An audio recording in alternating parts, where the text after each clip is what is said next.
8వ వచనాన్ని అందరం కలిసి చదువు. గలతీయులకు రాసిన పత్రిక తర్వాత ఎఫ్ఎస్సి తర్వాత ఫిలిప్పీ. చూడండి, పేజీ నెంబర్ 179. Page number 179.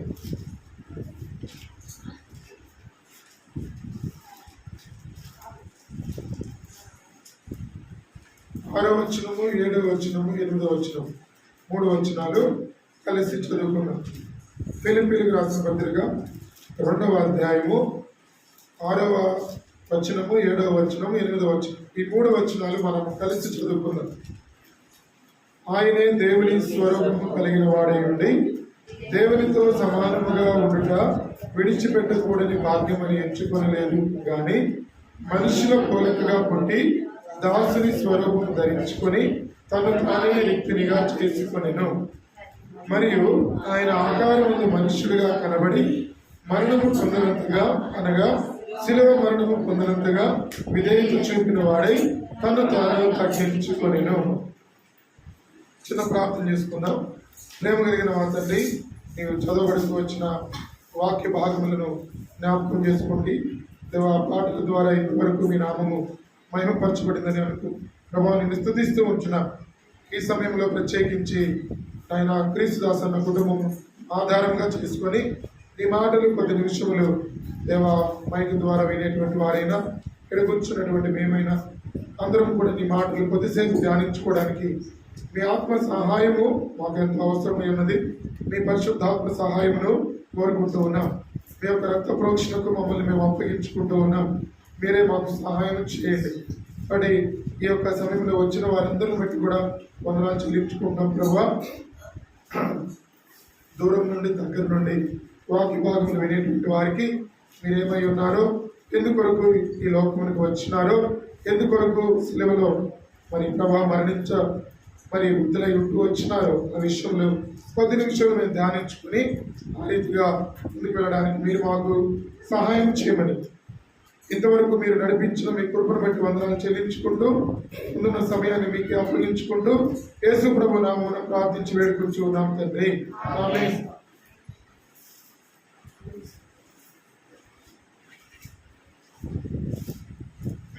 ఈరోజు గుడ్ ఫ్రైడే సందర్భముగా క్రీస్తుదాస్ అన్న వాళ్ళ గృహంలో వారు కూడిక పెట్టుకోవడం జరుగుతూ వచ్చింది.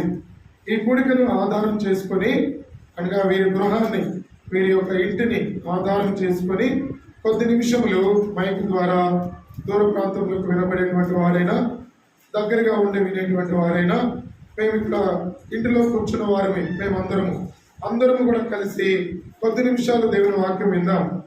ఇక్కడ ఈరోజు గుడ్ ఫ్రైడే అని అందరికీ కూడా సర్వలోకము గుడ్ ఫ్రైడే, మంచి శుక్రవారం అని అందరం కూడా జరుపుకుంటూ వచ్చినాం. దేని కొరకు ఈ గుడ్ ఫ్రైడే మనం జరుపుకుంటూ వచ్చినామో దేవుని యొక్క వాక్యంలో ఇలా రాయబడుతూ వచ్చింది. ఆయన దేవుని స్వరూపము కలిగిన వాడు ఉండి దేవునితో సమానముగా ఉండుట విడిచిపెట్టకూడని భాగ్యమని ఎంచుకోలేదు కానీ మనుష్యుల పోలికగా పుట్టి దాసుని స్వరూపము ధరించుకుని తను తానే రిక్తినిగా చేసుకునెను. మరియు ఆయన ఆకారమందు మనుష్యుడిగా కనబడి మరణము పొందినంతగా, శిలువ మరణము పొందినంతగా విధేయత చూపిన వాడై తను తాను తగ్గించుకొనెను. కాబట్టి దేవాది దేవుడైన మరి దేవుని కుమారుడిగా ఉన్న యేసు ప్రభు వారు ఆయన తను తాను తగ్గించుకొని శిలువ మరణము పొందినంతగా ఆయన తగ్గించుకొని ఈ లోకమునకు వచ్చి, ఆయన ఎందుకొరకు ఈ లోకమునకు వచ్చినాడంటే ఇక్కడ భూమి మీద నివసిస్తూ ఉన్న సమస్త సర్వలోక మానవాళి ప్రజలందరి కొరకై ఆయన ఈ లోకంలో జన్మించడం జరిగింది. ఆయన జన్మతన ఎటువంటి పాపము లేనివాడిగా ఆయన ఉంటా వచ్చినాడు. కాబట్టి ఆయనలో ఏ పాపమును లేదు, ఆయనలో ఏ కపటమును లేదు, ఆయనలో ఎటువంటి దోషము కూడా లేదు. ఆయన యొక్క జన్మ ఎంతో పరిశుద్ధమైనటువంటిది. ఆయన యొక్క జన్మ పవిత్రమైనటువంటి జన్మ. ఈ పరిశుద్ధుడైన దేవుడు ఈ యొక్క పవిత్ర పరచబడుతూ వచ్చినటువంటి దేవుని కుమారుడైన యేసుక్రీస్తు ప్రభువారు ఈ లోకంలోనికి ఆయన శిలువ మరణము పొందునంతగా విధేయత చూపించిన వాడై మనుషులందరి పాపముల కొరకై ఆయన ఈ లోకంలోకి రావడం జరుగుతూ వచ్చింది. ఎందుకొరకు ఆయన ఈ లోకంలోనికి వచ్చి, ఎందుకొరకు ఆయన శిలువలో మరణించవలసి వచ్చింది, ఎందుకొరకు ఆయన శిలువలో అనేకమైన హింసలు పొందవలసి వచ్చింది, ఎందుకొరకు ఆయన దెబ్బలు తినవలసి వచ్చింది, ఎందుకొరకు ఆయన ఈ లోకంలో మరణించవలసి వచ్చింది అని అంటే, మనమందరము కూడా పాపులుగా ఉన్నామని దేవుని యొక్క వాక్యం చెప్తుంది. చూడండి, రోమీలకు రాసిన పత్రిక 5వ అధ్యాయము మొదటిగా చూద్దాము. ఒక 5 విషయాలు జ్ఞాపకం చేసుకుంటూ వెళ్దాం. మొదటిదిగా రోమీలకు రాసిన పత్రిక 5వ అధ్యాయము 8వ వచనం. రోమీలకు రాసిన పత్రిక, అయితే దేవుడు మన ఎట్ల తన ప్రేమను వెల్లడిపరుచుచూ ఉన్నాడు. ఎట్లనగా మనం ఇంకను పాపులమై ఉండగానే క్రీస్తు మన కొరకు చనిపోయేను. కాబట్టి ఇక్కడ ఈ యొక్క వాక్యం ఇలాగూ మనతో మాట్లాడుతూ ఉంది. ఆయన క్రీస్తు మన కొరకు చనిపోయేను. క్రీస్తు మన కొరకు చనిపోయేను. ఆయన చనిపోవుడా ఎందుకొరకు అని అంటే అక్కడ రాయబడుతూ ఉంది, ఎట్లనగా దేవుడు మన ఎడల తన ప్రేమను వెల్లడిపరుచుచూ ఉన్నాడు. ఎట్లనగా మనం ఇంకనూ పాపులమై ఉండగానే, అనగా ఈ లోకంలో మనము జన్మించినప్పుడు జన్మ తరహా మనము పాపులము, కర్మ తరహా పాపులము. కాబట్టి ఈ పాపాత్ముడైనటువంటి మనుష్యులను, పాపము చేస్తూ వచ్చినటువంటి మనుష్యులను ఈ పాపము మానవులలోనికి ఎలాగూ ప్రవేశిస్తూ వచ్చింది అని అంటే, పాత నిబంధన కాలంలో ఆదాము అనేటువంటి వ్యక్తిని దేవుడు సృష్టిస్తూ వచ్చినాడు. ఆదాము అనేటువంటి వ్యక్తిని దేవుడు సృష్టిస్తూ వచ్చినాడు. ఆయన స్వరూపంలో ఆయన మట్టిని తీసుకొని ఆయన సృష్టిస్తూ వచ్చినాడు. మట్టిని తీసుకొని ఆయన ఆకారంలో ఒక మనుష్యుడిని మరి దేవుడు చేస్తూ వచ్చినాడు. ఆ యొక్క మనుష్యులోనికి దేవుడు ఆయన నాసికారంధ్రములలోనికి జీవవాయువును ఊదగా నరుడు జీవాత్మ ఆయను. కాబట్టి భూమి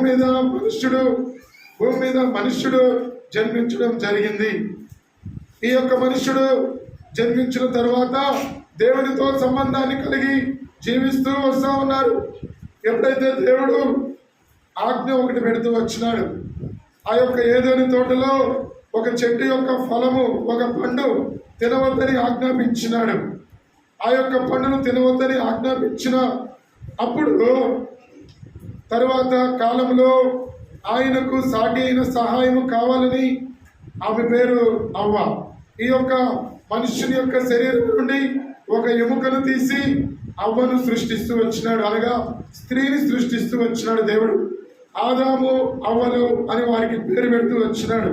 వీరు దేవునితో మాట్లాడుతూ ఉన్నారు, దేవునితో సంభాషిస్తూ ఉన్నారు, దేవునితో నిరంతరము వారు ఎప్పుడు పడితే అప్పుడు దేవునితో మాట్లాడుతూ ఉండేటువంటి వారు. మంచి సంబంధం దేవునితో వారు కలిగి ఉండేటువంటి వారు. దేవుడు చెప్పిన మాటకు వారు విధేయత చూపిస్తూ వచ్చినారు. ఒక దినమున సాతాను వారిని మోసం చేస్తూ వచ్చింది.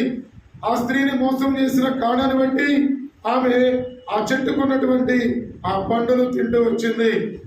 ఎప్పుడైతే ఆమె చెట్టుకున్నటువంటి పండు తింటూ వచ్చిందో సాతాను యొక్క చేతిలో మోసపోయింది. ఏం కాదులే తినవచ్చు అని చెప్పినప్పుడు సాతాను ఆ యొక్క స్త్రీ తినిపోయింది. తిన్న తర్వాత ఆ యొక్క భర్త అనగా ఆదాముకు కూడా ఆ పురుషునికి ఆ యొక్క స్త్రీ పండించింది. ఆయన కూడా తింటూ వచ్చినాడు.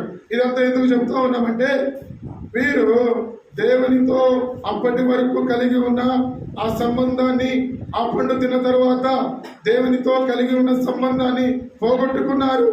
దేవుని మాట వారు వినకపోవడం ద్వారా ఆజ్ఞ అతిక్రమమే పాపముగా చేయబడతా వచ్చింది. ఆజ్ఞ అతిక్రమమే పాపము. ఆయన ఆజ్ఞను వారు అతిక్రమిస్తూ వచ్చినారు. ఆయన మాటను వారిద్దరు కూడా తృణీకరిస్తూ వచ్చినారు. అప్పుడు వారి జీవితంలోనికి అవిధేయత వచ్చింది. ఒక మనుషుని ద్వారా ఈ లోకంలోనికి అవిధేయత వచ్చింది, పాపము వచ్చింది. ఈ పాపము అప్పటి నుంచి ప్రతి మనిషిలో కూడా ఏలుబడి చేస్తా ఉంది. ఈ పాపము ప్రతి మనుష్యులో కూడా ఏలుబడి చేస్తా ఉంది. కాబట్టి అటువంటి పాపములో ఉన్న ప్రతి మనుష్యుని కొరకు, ప్రతి మానవాళి కొరకు క్రీస్తు ప్రభుల వారు, యేసు క్రీస్తు ప్రభుల వారు ఈ లోకంలోనికి రావడం జరిగింది. మనుషులందరూ కలిగి ఉన్న ఆ పాపాన్ని వారు పోగొట్టుకోలేకపోతా ఉన్నారు. వారి జీవితంలో ఉన్నటువంటి పాపాన్ని వారు పోగొట్టుకోలేకపోతా ఉన్నారు. అందుకే యేసుక్రీస్తు ప్రభువారు ఈ లోకంలోనికి వచ్చినాడు. ఈ మనుషులందరూ కూడా పాపాన్ని పోగొట్టుకోలేకపోతా ఉన్నారని, ఆ పాపమును బట్టి వారి జీవితంలో నిత్య నాశనము, అగ్నిగుండము, నరకమునకు వెళ్లే వారిగా వారు ఉంటారని, ఆ నరకము నుండి, ఆ అగ్నిగుండము నుండి వారిని తప్పించడానికి ఆయన ఈ లోకంలోనికి వచ్చినాడు.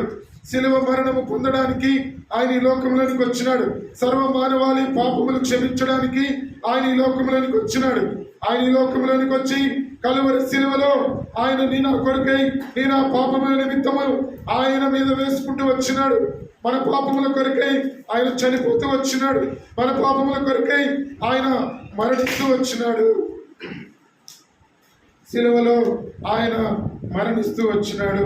అందుకే మనం చదివిన భాగంలో ఎట్లనగా మనం ఇంకనూ పాపులమై ఉండగానే క్రీస్తు మన కొరకు చనిపోయాను. క్రీస్తు మన కొరకు చనిపోయాను. మీకు ఎంతవరకు అర్థమవుతుందో కానీ అలాగున ఆ పాపముల నుండి, ఆ శాపము నుండి విడిపించడానికి యేసు ప్రభువారు ఈ లోకంలోనికి రావడం జరిగింది. ఆయన మనలను మరణము నుండి విడిపించడానికి ఆయన ఈ లోకంలోనికి వచ్చినాడు. చూడండి, అదే రోమిలికి రాసిన పత్రిక 5వ అధ్యాయము 6వ వచనం. ఏలైనగా మనం ఇంకా బలహీనులమై ఉండగా క్రీస్తు యుక్త కాలమున భక్తిహీనుల కొరకు చనిపోయెను. కాబట్టి మనము భక్తిహీనులుగా ఉన్నామని క్రీస్తు మన కొరకు చనిపోయిన వాడిగా ఉన్నాడు. భక్తిహీనులుగా ఉన్నామని క్రీస్తు మన కొరకు చనిపోయిన వాడిగా ఉన్నాడు. చూడండి, మన జీవితంలో భక్తిహీనులముగాను బలహీనులముగాను ఉన్నామని దేవుడు మనలను ప్రేమించినాడు. ఇప్పుడు ఆయన మన కొరకు చనిపోవడం ద్వారా యవన కాలంలో తన యొక్క రక్తమును మన కొరకు చిందించినాడు. ఆ యొక్క కలువరి శిలువలో నీ నా పాపముల కొరకై, నీ నా భక్తిహీనత కొరకై ఆయన తన పాపము, తన యొక్క యవన కాలంలో ఉన్న ఆ రక్తమును చిందిస్తూ వచ్చినాడు. అదే శిలువపై ఆయన చనిపోతూ వచ్చినాడు. అదే శిలువపై ఆయన రక్తమును చిందిస్తూ వచ్చినాడు. కాబట్టి మన పాపముల నిమిత్తము ఆయన శిలువ మ్రాను మీద వ్రేలాడదీయబడుతూ వచ్చినాడు. శిలువ మ్రాను మీద ఆయన వ్రేలాడదీయబడుతూ వచ్చినాడు. కాబట్టి మన తలంపులతో చేసిన పాపముల నిమిత్తమై తల మీద కిరీటము, చేతులతో చేసిన పాపముల నిమిత్తమై మరి యొక్క ఆయన చేతుల్లో చీరలు కొడుతూ వచ్చినారు. మరి పాదములతో చేస్తూ వచ్చిన వెలకూడని స్థలాలకు వెళ్ళి మన ఇష్టానుసారముగా మన యొక్క నడకలో కూడా పాపం ఉంది. దాని నిమిత్తమై ఆయన కాళ్ళల్లో మేకులు కొడుతూ వచ్చినారు. తర్వాత ఆయన ప్రక్కలో బల్లెపోటు కొడుతూ వచ్చినారు. పిడుగు తిరుగుతూ వచ్చినారు. ఆయనని హింసించినారు. ఆయన మన కొరకు ఎంతో వేదన పడుతూ వచ్చినాడు. ఆయన మన కొరకు ఎంతో వేదన పడుతూ వచ్చినాడు. ఆయన ఎంతగానో హింసించబడుతూ వచ్చినాడు. నేను పాపముల కొరకై రక్తమును చిందిస్తూ వచ్చినాడు. మరి ఈ లోకంలో ఆ పాపములకు క్షమాపణ యేసుక్రీస్తు ప్రభువారు కాచిన అమూల్యమైన, నిష్కళంకమైన, నిర్దోషమైన రక్తములో ప్రతి మానవునికి పాప క్షమాపణ దొరుకుతా వస్తుంది. ప్రతి మానవునికి పాప క్షమాపణ దొరుకుతా ఉంది. ఇంకా నీ పాపముల నుండి నీవు విడిపించబడలేదా? ఇంకా నీ పాపంలో నీవు కొనసాగుతూ ఉన్నావా? దేవుడు మాట్లాడుతూ ఉన్నాడు కదా, నీ పాపములు ఒప్పుకో. నీ యొక్క జీవితంలో ఇంతవరకు చేస్తూ వచ్చినటువంటి ఆ పాపముల కొరకై యేసు ప్రభువారు నీ కొరకు రక్తం చెందించినాడు. నీ కొరకు ఆయన యొక్క యవన రక్తాన్ని చిందించినాడు. కలువరి శిలువలో నీ కొరకు వేలాడదీయబడుతూ వచ్చినాడు. ఆయన పాపము చేయలేదు, అయినప్పటికీ మన పాపముల నిమిత్తము ఆయన శిలువలో చనిపోతూ వచ్చినాడు. కాబట్టి నీవు ఇంకా ఎంతకాలము ఈ పాపం చేస్తూ, అబద్ధములాడుతూ, మోసం చేస్తూ, దొంగతనం చేస్తూ, వ్యభిచారం చేస్తూ, జారత్వం చేస్తూ, అసూయ పెట్టుకొని, ద్వేషంతో, ఈర్ష్యతో, కక్షలతో, మరి పగతో మన జీవితాన్ని గడుపుకుంటూ వెళుతూ ఉన్నామేమో. ఒకసారి జ్ఞాపకం చేసుకో. ఈ యొక్క గుడ్ ఫ్రైడే సందర్భముగా యేసు క్రీస్తు ప్రభు వారి యొక్క శిలువను జ్ఞాపకం చేసుకో. నీ కొరకు ఆయన మరణించిన మరి విధానాన్ని గుర్తు తెచ్చుకో. ఒకసారి ఆయన నీ కొరకు ఎలాగ చనిపోతూ వచ్చినాడు. నీ పాపముల కొరకే చనిపోయినాడు. నువ్వు చీకట్లో ఉన్నావని నిన్ను వెలుగులోకి తీసుకొని రావడానికి ఆయన నీ కొరకు తన రక్తమును చిందిస్తూ వచ్చినాడు. నువ్వు ఇంకా చీకటి బ్రతుకులో ఉన్నావని, నీ యొక్క జీవితంలో చీకటిలో నశించిపోతూ ఉన్న ప్రతి మానవుడు నశించిన దానిని వెదకి రక్షించుటకు మనుష్య కుమారుడు ఈ లోకంలోనికి వచ్చినాడు. కాబట్టి పాపములను బట్టి నీవు నశించిపోతూ ఉన్నావని మన కొరకు ఆయన ఈ లోకంలోనికి వచ్చిన వాడిగా. చూడండి, ఇంకొక మాట చూద్దాం. రోమిలకు రాసిన పత్రిక 5వ అధ్యాయము 10వ వచనం. ఏలైనగా శత్రువులమై ఉండగా ఆయన కుమారుని మరణము ద్వారా మనము దేవునితో సమాధానపరచబడిన ఎడల ఆయన జీవించుట చేత మరి నిశ్చయముగా రక్షించబడదుము. కాబట్టి ఈయన జీవితంలో పాప క్షమాపణ ఎంత అవసరమో అలాగనే ప్రతి మనుషునికి కూడా రక్షణ అనేటువంటిది అవసరమైంది. ఈ రక్షణ శిలువ దగ్గర దొరుకుతూ ఉంది. ఈ రక్షణ పాప క్షమాపణ, పాపములకు క్షమాపణ శిలువ దగ్గర దొరుకుతూ ఉంది.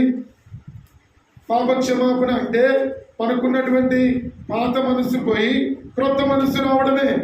ఒకడు క్రొత్తగా జన్మించితేనే కానీ దేవుని రాజ్యమును చూడలేడు.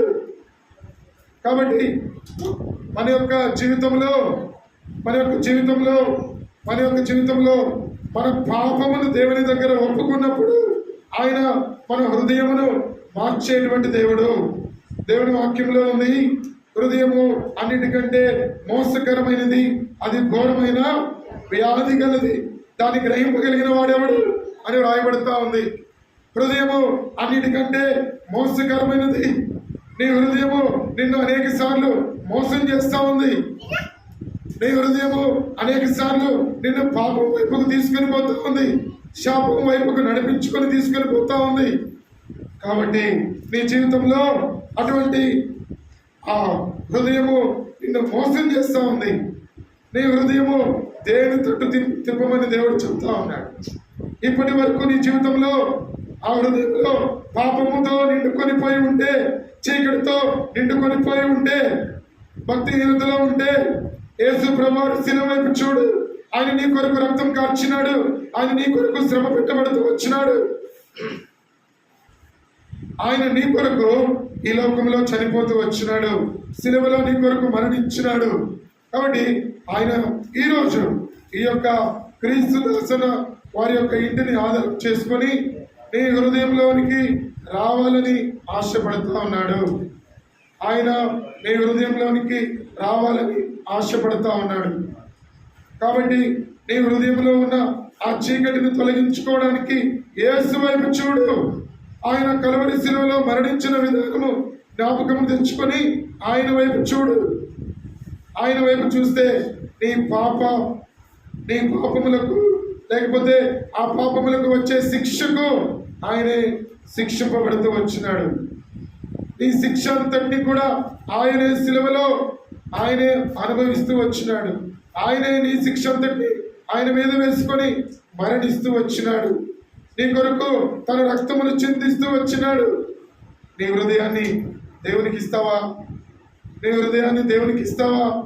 నీ హృదయంలో చీకటి ఉంది, అబద్ధం ఉంది, మోసం ఉంది, దొంగతనం ఉంది, అనేకమైన చెడిపోయిన హృదయముగా ఉంది. ఈ చెడిపోయిన హృదయాన్ని బాగు చేసేటువంటి దేవుడు ఈ చెడిపోయిన హృదయాన్ని బాగు చేయాలని ఆయన ఈ లోకంలోనికి వచ్చినాడు. నిన్ను బాగు చేయాలని ఆయన ఈ లోకంలోనికి వచ్చినాడు. నీ కొరకు మనం ఇంకొక పాపలమై ఉండగానే ఆయన మన కొరకు ఈ లోకంలోనికి వచ్చి చనిపోయినాడు, మన కొరకు రక్తం చిందించినాడు. కాబట్టి నువ్వు ఇంకా పాపములోనే కొనసాగుతూ ఉన్నావా? నాకు ఈ వాక్య భాగాలన్నీ తెలుసు, ఎప్పటి నుంచో ఈ వాక్యం వింటా ఉన్నాను అని చెవిని పెట్టి నాకు కాదులే అనుకుంటున్నావా? అయ్యా, దేవుడు నీతో మాట్లాడుతూ ఉన్నాడు. అమ్మ, దేవుడు నీతో మాట్లాడుతూ ఉన్నాడు. నీ హృదయంలోనికి రావాలని ఆశపడుతూ ఉన్నాడు. నీ హృదయంలోనికి రావాలని ఆయన ఆశపడుతూ ఉన్నాడు. కానీ నీవు నేడే ఈ పాపములు ఒప్పుకొనమని ఆయన చెప్తా ఉన్నాడు.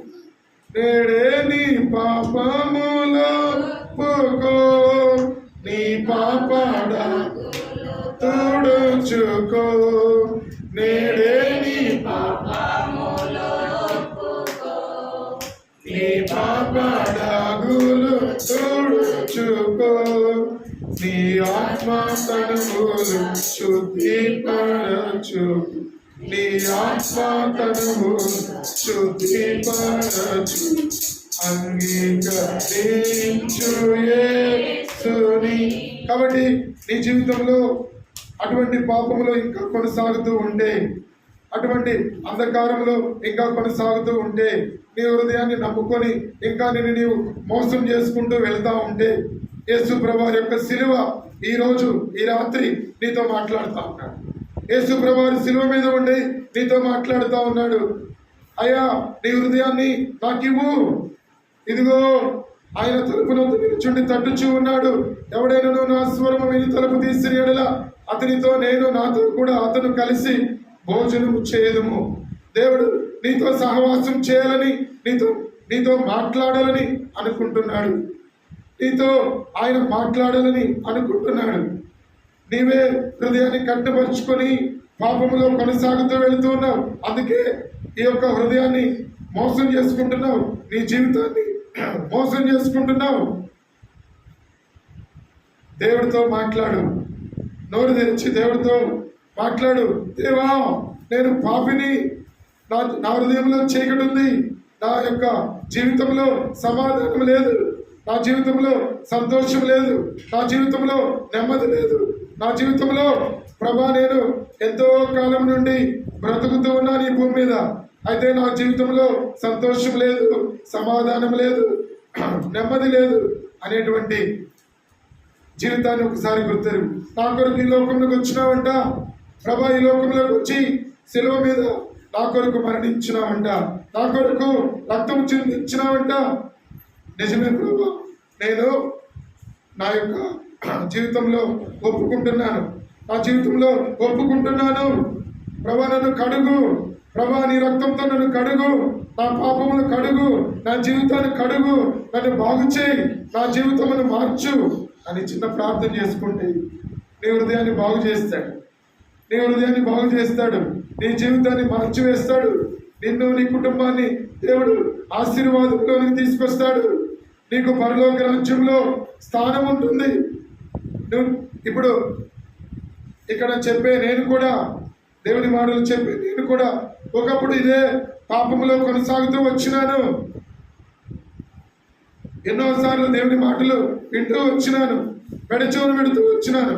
అయితే దేవుడు నాతో మాట్లాడినప్పుడు నేను దేవుని అడుగుతూ వచ్చినా, అయ్యా నేను రక్షించు, ఆ నరకమునకు వెళ్ళడం నాకు ఇష్టం లేదు, ఆ యొక్క అగ్నిగుండానికి వెళ్ళడం నాకు ఇష్టం లేదు, నేను నీతోనే ఉంటా ప్రభా, నేను నీకు అప్పగించుకుంటా, నా జీవితాన్ని బాగు చేయి, నా జీవితాన్ని బాగు చేయి ప్రభా అని నేను అడుగుతూ వచ్చినప్పుడు దేవుడు నా జీవితాన్ని బాగు చేస్తూ వచ్చినాడు.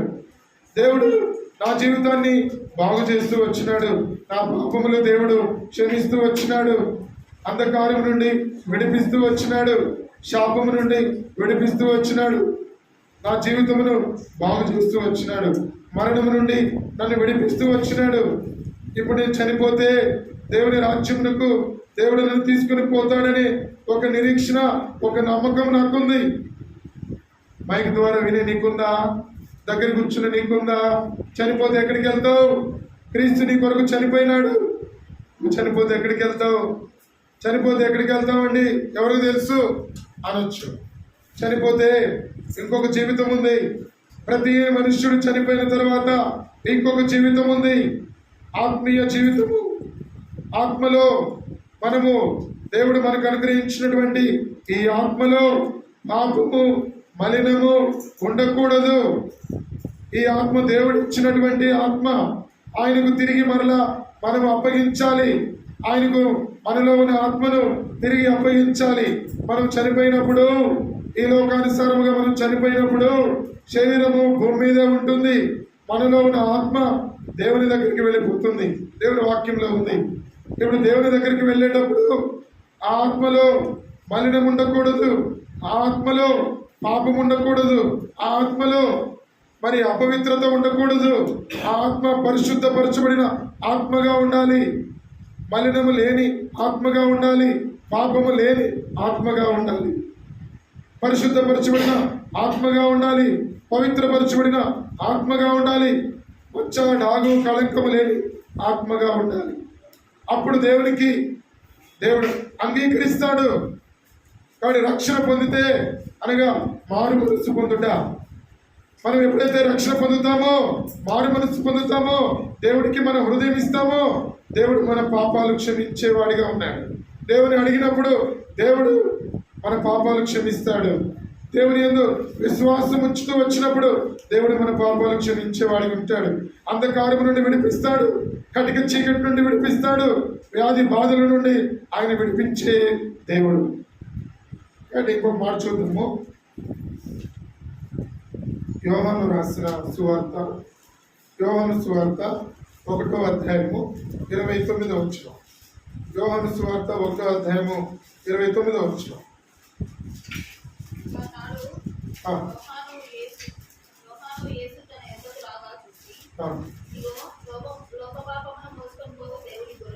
లోక పాపమును మోసుకొని పోవు ఆయన నాకంటే ప్రముఖుడు కనుక నాకంటే ముందటి వాడు ఆయనని నేను ఎవరిని గురించి చెప్తున్నా ఆయనే ఈయన. కాబట్టి ఇక్కడ 29 నుంచి మనం చూస్తే లోక పాపమును మోసుకొని పోవు దేవుని గొర్రెపిల్ల. ఇక్కడ లోకంలో ఉన్న వారి కొరకు ఆయన చనిపోతూ వచ్చినాడు. లోకంలో సర్వ మానవాళి కొరకు ఆయన చనిపోతూ వచ్చినాడు. అందుకే లోక పాపమును మోసుకొని పోవు దేవుని గొర్రె పిల్లగా ఆయన ఈ లోకంలోనికి వచ్చినాడు. నేను ఆ పాపముల నిమిత్తము ఆయన ఈ లోకంలో చనిపోతూ వచ్చినాడు. సర్వ మానవాళి పాప పరిహారార్థమై ఆయన ఈ లోకంలో తన రక్తాన్ని చిందిస్తూ వచ్చినాడు. నీ పాపములకు ప్రాయశ్చిత్తము యేసు ప్రభువారి యొక్క రక్తమే. నీ పాపములకు ప్రాయశ్చిత్తము యేసు ప్రభువారి యొక్క రక్తమే. ఆయన రక్తంలో నీ పాపములకు ప్రాయశ్చిత్తం దొరుకుతూ ఉంది. నీ బ్రతుకు ఆయన రక్తంలో కడిగి వేసుకుంటే నీ బ్రతుకు మార్చబడుతూ ఉంది. నీ జీవితమును బాగు చేసేది యేసు ప్రభువారి యొక్క రక్తమే. ఆయన రక్తంలో పాపములు క్షమించే శక్తి ఉంది. ఆయన రక్తంలో నీ జీవితాన్ని బాగు చేసే శక్తి ఉంది. ఆయన రక్తంలో నిన్ను మరి అంధకారము నుంచి విడిపించడానికి శక్తి ఉంది. అంతగా ఆయన రక్తాన్ని కోరుకుంటే, ఆయన రక్తాన్ని ఆశ్రయిస్తే, ఆయన సిలువను ఆశ్రయిస్తే, ఆయన సిలువ వైపు చూస్తే ఆయన నిన్ను రక్షించడానికి సిద్ధంగా ఉన్నాడు. సర్వమానవాళి పాప పరిహారార్థమై ఈ లోకంలో ఆయన చనిపోవడం జరుగుతూ వచ్చింది. కాబట్టి ఆయన ఈ లోకంలోకి ఎందుకు వచ్చినాడు అని అంటే పాపుల కొరకు ఆయన మరణిస్తూ, మనం ఇంకను పాపులమై ఉండగానే క్రీస్తు మన కొరకు చనిపోయాను. ఎలేనిగా మనం ఇంకా బలహీనులమై ఉండగానే క్రీస్తు భక్తిహీనుల కొరకే చనిపోయాను. ఏలైనగా మనం శత్రువులమై ఉండగానే ఆయన కుమారుని మరణం ద్వారా ఆయన మనలను రక్షించుకుంటూ వచ్చినాడు. సమాధానం ఇచ్చినాడు, శాంతి అనుగ్రహించినాడు, నెమ్మదిని అనుగ్రహించినాడు. ఇప్పుడు యేసు ప్రభువారికి మనకు మధ్యలో ఉన్న ఆ పాపపు అడ్డుగోడ తొలగించినాడు. ఎప్పుడైతే ఆయన సిలువలో చనిపోయినాడో దేవునికి మానవునికి మధ్యవర్తి ఒక్కడే. దేవునికి మానవునికి మధ్యవర్తి ఒక్కడే. ఆయనే యేసుక్రీస్తు ప్రభువారు. ఆయనే యేసుక్రీస్తు ప్రభువారు. ఇప్పుడు ఆయన మనకు మధ్యవర్తిగా ఉన్నాడు. దేవునికి మనకు మధ్యలో ఉన్న పాపపు ఆ గోడను ఆయన కూల్చివేసినాడు. దేవునికి మనకు మధ్యలో సమాధానము లేదు. ఒకప్పుడు పాపమును బట్టి సమాధానము లేదు. ఆయన తన రక్తమును సిలువలో చిందించడం ద్వారా ఇప్పుడు మనకు సమాధానమును అనుగ్రహిస్తూ వచ్చినాడు, శాంతిని అనుగ్రహిస్తూ వచ్చినాడు, నెమ్మదిని అనుగ్రహిస్తూ వచ్చినాడు, సంతోషమును అనుగ్రహిస్తూ వచ్చినాడు. ఇప్పుడు మన హృదయంలో చెప్పనాశక్యమును మహిమాయుక్తమునైన సంతోషము ఆ జీవితంలో, మీ జీవితంలో ఉంది. నీకు కూడా అటువంటి సంతోషము కావాలా? ఈ సంతోషము నీకు కావాలేనా? ఈ సంతోషము నీకు కావాలేనా? ఈ సంతోషము నీకు కావాలేనా? నేడే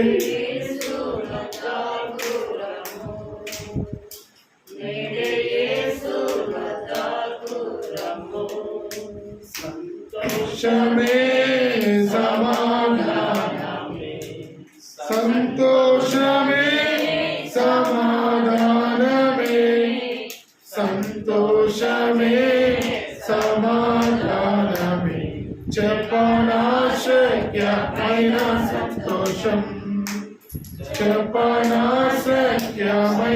సంతోషం. కాబట్టి దగ్గర కూర్చున్నటువంటి వ్యక్తులు, దూరం నుంచి వినేటువంటి వ్యక్తులకు యేసు వారు చెప్తూ ఉన్నటువంటి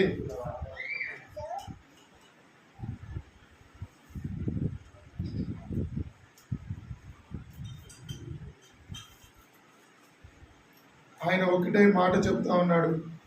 సర్వ మానవాళి పాప పరిహారార్థమై, సర్వ మానవాళి ప్రాయశ్చిత్తార్థమై ఈ లోకములోనికి ఆయన మరణించడం జరిగింది.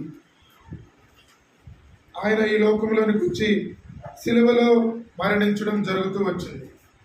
ఎందుకొరకు ఆయన ఈ లోకంలోకి వచ్చి సిలువలో మరణించడం జరుగుతూ వచ్చింది?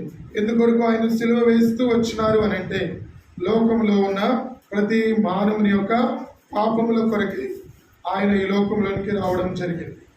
వచ్చినాడు, ఆయన సిలువ కార్యము సంపూర్తి చేస్తూ వచ్చినాడు. కాబట్టి నీ హృదయంలో ఇంకా యేసు ప్రభు వారికి ఇంకా నీ హృదయంలో చోటు ఇవ్వకపోతే, ఇంకా యేసు ప్రభు వారికి నీ హృదయంలో చోటు ఇవ్వకపోతే, ఇప్పుడే, ఈ క్షణమే, ఇప్పుడే అనుకూల సమయము, ఇదే అనుకూల సమయము. నేడే ఆయనను నీ హృదయంలో చేర్చుకోమని వాక్యం చెప్తుంది. ఇదే మిక్కిలి అనుకూల సమయము, ఇదే మంచి తరుణము. ఆయన నీ హృదయంలో చేర్చుకుంటే ఒక్క మాటతోనే, యేసు ప్రభువా నేను పాపిని, యేసు ప్రభువా నేను పాపిని, నా పాపములు క్షమించడానికి మీరు ఈ లోకంలోనికి వచ్చారంట. ఈ లోకంలోనికి వచ్చి నా పాపమును తీసివేయడానికి నా కొరకు ఈ లోకంలో చనిపోయినారంట, రక్తము చిందించినారంట, నా కొరకు ఈ లోకంలో రక్తము కార్చినారంట. కాబట్టి ఆ రక్తంలో నా ప్రతి పాపమును నేను ఒప్పుకుంటాను, నేను కడిగి వేసుకుంటాను అని ఒక చిన్న నమ్మకంతో నీవు ప్రార్థిస్తే, హృదయంలో చిన్న మాట ప్రార్థన చేసుకుంటే, ఆయన నీ పాపములు క్షమించి, బైబిల్ గ్రంథంలో ఉంది,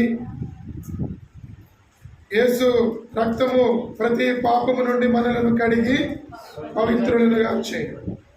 మనం ఇంకా పాపులమై ఉండగానే క్రీస్తు మన కొరకు చనిపోయినాడు అన్నట్లుగా యేసు రక్తము ప్రతి పాపము నుండి మనలను కడిగి పవిత్రులుగా చేయడం. ఏ భేదమును లేదు. అందరూ పాపము చేసి దేవుడు అనుగ్రహించి మహిమను పొందలేకపోతూ ఉన్నారు. దేవుడు లోకమును ఎంతో ప్రేమించెను కాగా ఆయన తన ప్రియకుమారుడైన యేసుక్రీస్తు ప్రభువాన్ని ఈ లోకములోనికి పంపించడం ద్వారా, ఆయన శిలువ మరణము ద్వారా మనకు రక్షణ అనేటువంటిది, మారు మనసు అనేటువంటిది, పాపములకు క్షమాపణ అనేటువంటిది శిలువ దగ్గర దొరుకుతాం. కాబట్టి ఒకసారి తీర్మానం చేసుకో, హృదయంలో ఒక చిన్న మాటతో ప్రార్థన చేసుకో. ఇంకా ప్రభువుకి నీ హృదయం ఇవ్వకుండా ఇంకా దేవునికి దూరంగా ఉండి బ్రతుకుతూ ఉంటే ఆయన నీ కొరకు మరణించినటువంటి సంగతి గుడ్ ఫ్రైడే సందర్భముగా గుడ్ ఫ్రైడే సందర్భముగా ఈ క్రీస్తు దాసన్న వాళ్ళ గృహాన్ని ఆధారం చేసుకొని నీకు సువార్త వినిపించబడతా ఉంది. నీవు కూడా గుడ్ ఫ్రైడే రోజు పాపములు ఒప్పుకుందామని అనుకున్నావేమో, ఈరోజు ఒప్పుకో. గుడ్ ఫ్రైడే రోజు యేసు ప్రభువుని సిలువ వేసిన రోజు, ఆ రోజు గుర్తు తెచ్చుకొని, ఆ రోజు జ్ఞాపకం తెచ్చుకొని, ఆ రోజు నా పాపాలను ఒప్పుకుంటాను అని అనుకుంటున్నావేమో రోజు. అయితే ఈరోజు ఒప్పుకో. యేసు ప్రభువు నీతో మాట్లాడుతూ ఉన్నాడు. ఆయన సిలువ వైపు చూడు, ఆయన సిలువ వైపు చూడు. నీ మనోనేత్రములు వెలిగించబడతాయి, నీ ఆత్మీయ నేత్రాలకు వెలిగించబడతాయి. నీ యొక్క పాపములకు క్షమాపణ నీకు నీ హృదయంలో ఆయన వచ్చి నివాసం చేస్తాడు. యేసు ప్రభువు నీ హృదయంలో వచ్చి నివాసం చేస్తే నీకు ఎంతో సంతోషము, నీ కుటుంబంలో సంతోషము, నీ జీవితంలో సంతోషము, నీ జీవితం మార్చబడుతుంది. జక్కయ్య ఇంటిలో యేసు ప్రభువు వెళ్ళినాడు. జక్కయ్య ఇంటిలో యేసు ప్రభువు వెళ్ళినాడు. జక్కయ్య హృదయంలో ఆయన నివాసం చేస్తూ వచ్చినాడు. జక్కయ్య హృదయంలో నివాసం చేసినాడు. జక్కయ్య ఇంటిలో కూడా ఆయన నివాసం చేసినాడు. జక్కయ్యతో సహవాసం చేసినాడు. అన్యాయంగా సంపాదించినాడు జక్కయ్య. ఎప్పుడైతే యేసు ప్రభువుని అంగీకరించినాడో, అన్యాయముగా తీసుకుని అన్యాయముగా ఎవరి దగ్గర అయితే వసూలు చేసుకుంటూ వచ్చినాడు, డబ్బులు సుంకము వసూలు చేస్తూ వచ్చినాడు, వడ్డీని వసూలు చేస్తూ వచ్చినాడు. అటువంటి ఆయన యేసు ప్రభువుని నమ్ముకున్నప్పుడు ఆయన తిరిగి ఎవరి దగ్గర అయితే అన్యాయంగా తీసుకున్నాడో వారికి ఆయన ఇచ్చి వేస్తున్నాడు.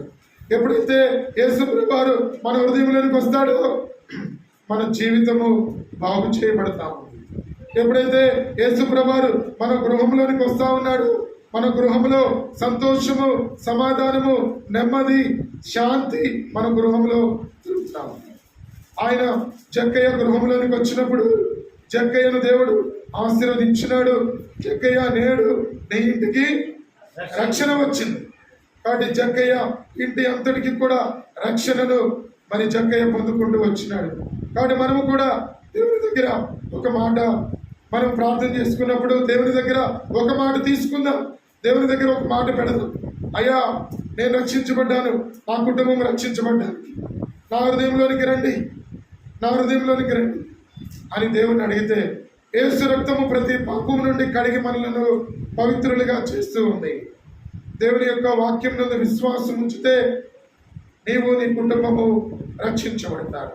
ఒకవేళ దేవుని యొక్క వాక్యం చెబుతుంది, ఈ వాక్యమును విని అంగీకరించకపోతే, యేసు ప్రభువుని అంగీకరించకుండా, ఆయన శిలువ సాదృశ్యాన్ని జ్ఞాపకం చేసుకోకుండా, ఆయన శిలువ మరణాన్ని త్రోసివేసి ఇంకా మన ఇష్టానుసారముగా ఇంకా జీవితం అని అనుకుంటే మన కొరకు నిత్య అగ్నిగుండము, నరకము అవి రెడీగా ఉన్నాయి.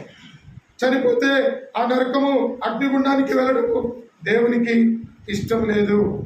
అందుకే నిన్ను ప్రేమించినాడు, నీకు ఆరోగ్యం ఇచ్చినాడు, ఐశ్వర్యం ఇస్తూ ఉన్నాడు, సంపదలు ఇస్తూ ఉన్నాడు. నిన్ను బాగు చేయాలని దేవుడు కోరుతూ ఉన్నాడు. నీ హృదయాన్ని బాగు చేయాలని కోరుతూ ఉన్నాడు. మోకరించండి, ప్రార్థన చేసుకుందాం. మోకరించండి, ప్రార్థన చేసుకుందాం. ఇంకా ఎవరైనా దేవునికి హృదయం ఇవ్వకుండా ఒకవేళ ఇంకా ఆలస్యం చేస్తూ ఉంటే, ప్రభా నేను పాపిని, నా కొరకు ఈ లోకంలోనికి వచ్చినావు, నా కొరకు నా హృదయంలో ఉన్న చీకటిని తొలగించడానికి, నా జీవితంలో బాగు చేయడానికి ఈ లోకంలో ప్రభా శిలువ మరణం పొందుతూ వచ్చినావు. నా పాపములు క్షమించడానికి ప్రభా మీ తల మీద ముళ్ళ కిరీటము, ప్రభా ఎన్నో దెబ్బలు తింటూ వచ్చినారు, హింసించబడుతూ వచ్చినారు, గాయములు పొందుతూ వచ్చినారు, కొరడా దెబ్బలు తింటూ వచ్చినారు, ఉమ్మి వేయబడుతూ ఉంది. ఎంతగానో నా కొరకు ఈ లోకంలో హింసను అనుభవిస్తూ వచ్చినారు, శిలువ మరణమును పొందుతూ వచ్చినారు. అయ్యా, నా జీవితంలోనికి రండి, నా హృదయంలోనికి రండి, నాలో ఉన్న పాపమును తీసివేయండి, నాలో ఉన్న చీకటిని పారద్రోలండి. నేను మారు మనసు పొందడానికి నా యొక్క పాపములన్నీ కూడా ప్రభా నేను ఒప్పుకుంటున్నాను, నన్ను క్షమించు ప్రభా, నీ రక్తంతో నన్ను కడుగు, నీ సిలువ వైపు నేను చూస్తూ ఉన్నాను, మీరు సిలువలో కార్చిన రక్తం నాకు కనబడతా ఉంది, ఆ రక్తంలో నా పాపములు కడగండి, నా దోషములు కడగండి అని ప్రార్థన చేసుకో. విశ్వాసం ఉంచు. ఎప్పుడైతే నమ్మకం ఉంచుతావో అప్పుడు దేవుడు నీ ప్రార్థన ఆలకించి నీకు గొప్ప రక్షణ అనుగ్రహిస్తా ఉన్నాడు. ప్రార్థన చేసుకున్నాను. ప్రేమ కలిగిన మా తండ్రి, పరిశుద్ధమైన దేవ, నమ్మకమైన దేవ, ఈ రాత్రికాల సమయంలో ఆయన దూరం దగ్గర నుండి నీ వాక్య భాగములు మా గమనంలోకి తీసుకొని వచ్చినారు. ఆయన యుద్ధ కాలంలో భక్తిహీనుల కొరకు చనిపోవడానికి ఈ లోకంలోనికి వచ్చినారు. పాపుల కొరకు ఈ లోకంలోనికి వచ్చినారు. సర్వమానవాళి పాపముల కొరకు చనిపోవడానికి ఈ లోకంలోనికి వచ్చినారు. గుడ్ ఫ్రైడే సందర్భముగా ప్రభా, మీరు మా కొరకు ఈ లోకంలోనికి వచ్చి మరణించినారు, మృతి పొందుతూ వచ్చినారు. లేఖనముల ప్రకారము ప్రభా మీరు మృతి పొందుతూ వచ్చినారు. అయ్యా, మేము మా జీవితంలో ఒక చిన్న ప్రార్థన చేసుకుంటున్నాం, ఒక చిన్న తీర్మానం చేసుకుంటున్నాం. అయ్యా, మా జీవితంలో మాకు రక్షణ కావాలంటే, ఆయన మా పాపముల నుండి మేము విడిపించబడాలంటే, మాకు శాంతి సమాధానం కావాలంటే నీ వైపు చూస్తూ ఉన్నాం, నీ శిలువ వైపు చూస్తూ ఉన్నాం. ప్రభా, ఆ శిలువలో మీరు కార్చిన అమూల్య రక్తాన్ని నా మీద చల్లండి. ఆ శిలువలో మీరు కార్చిన అమూల్యమైన రక్తములో నా ప్రతి పాపము కడగండి అని ప్రార్థన చేసుకున్నాం. అని ప్రార్థన చేసుకుంటూ ఉన్న వ్యక్తుల వైపు ప్రభా మీరు చూడండి. వారి హృదయంలో చీకటిని తొలగించండి, వారి హృదయంలో పాపమును తొలగించండి, వారి జీవితంలో అశాంతిని తొలగించండి, వారి జీవితంలో అసమాధానమును తొలగించండి. శాంతి, సమాధానము, సంతోషము వారి జీవితంలో అనుగ్రహింపచేయండి. ప్రభా, జక్కయ్య ఇంటికి రక్షణ వచ్చి ఉన్నట్లుగా జక్కయ్య పుట్టుకున్న రక్షణ ఈనాడు ప్రతి ఒక్కరు పొందుకోవడానికి యేసు రక్తము ప్రతి పాపము నుండి ప్రభా కడిగి పవిత్రులుగా చేయనని ఆ మాటను బట్టి ప్రతి మానవాళి పాపమును మీరు కడుగుతూ వచ్చినందుకు వందనములు. అందును బట్టి శిలువ త్యాగం చేసినందుకు వందనములు. ఈ శిలువ త్యాగము కొరకై మరొకసారి వందనాలు చెల్లించుకుంటూ, ఎవరైతే ప్రభుగా మారు మనసు పొంద నిశ్చయించుకుంటూ వచ్చినారో అటువంటి వారందరినీ కూడా చేయి పట్టుకొని మీరు నడిపించవలసిందిగా ప్రార్థన చేస్తున్నాం. ప్రాముఖ్యంగా క్రీస్తుదాసన కొరకు, అక్క కొరకు, వారి కుమారుల కొరకు ప్రార్థన చేస్తున్నాం. ఆయన కుటుంబాన్ని దీవించండి. వారి గృహం ఆధారంగా చేసుకొని వినిపించబడుతూ వచ్చిన ఈ యొక్క రక్షణ సువార్తను ప్రభా ఎప్పుడైనా సరే ఏదో ఒక దినము నాయన ఆ ఫలం మేము చూస్తాం. అనేకులకు రక్షణార్థమై ప్రభా ఈ సువార్త వారు అంగీకరించినట్లు సహాయం చేయండి. ఈ కుటుంబాన్ని మీరు దీవించండి. ఈ కుటుంబానికి సంపూర్ణమైన రక్షణ అనుకూలానికి అందరూ వచ్చినట్లుగా మీరు సహాయం చేయండి. గృహమంతా కూడా నీ సన్నిధిలో మెండైన ఆశీర్వాదములు పొందుకున్నకు గృహంలో ఉన్న ప్రతి ఒక్కరిని కూడా మీరు దీవించండి. ఆయన కూడికకు వచ్చిన ప్రతి ఒక్క కుటుంబాన్ని మీరు జ్ఞాపకం చేసుకోండి. కూడికకు వచ్చిన ఆయన మరి దూరం నుండి దగ్గర నుండి వచ్చిన ప్రజలందరి వారి వారి కుటుంబాలను మీరు దీవించండి. వారి వారి కుటుంబాల్లో సంతోషము, క్రీస్తు అనుగ్రహించే సంతోషము వారి కలిగి ఉండడానికి మీరే సహాయం చేయండి. మీరే వారి చేపట్టుకొని నడిపించండి. ప్రతి ఒక్కరి జీవితంలో వారి వారి విశ్వాసాన్ని అభివృద్ధి పరచమని కోరుకుంటున్నాం. ప్రతి ఒక్కరి జీవితంలో ఇంకా ఎవరైతే కుటుంబాల్లో రక్షణ లేని వారు ఉంటున్నారో వారందరి కొరకు కూడా ప్రార్థన చేస్తున్నాం. వారందరికీ కూడా సంపూర్ణమైన రక్షణ అనుగ్రహించమని కోరుతూ ఉన్నాం. మీ యొక్క రక్తము వారి గృహం మీద చల్లమని కోరుకుంటూ ఉన్నాం. ప్రభు వారి మీద ప్రోక్షించమని కోరుకుంటూ ఉన్నాం. అలాగనే మీరు సహాయం చేయమని వందనములు, స్తుతులు, స్తోత్రములు చెల్లించుకుంటూ ప్రభా గృహానికి వెళుతూ ఉన్నాము.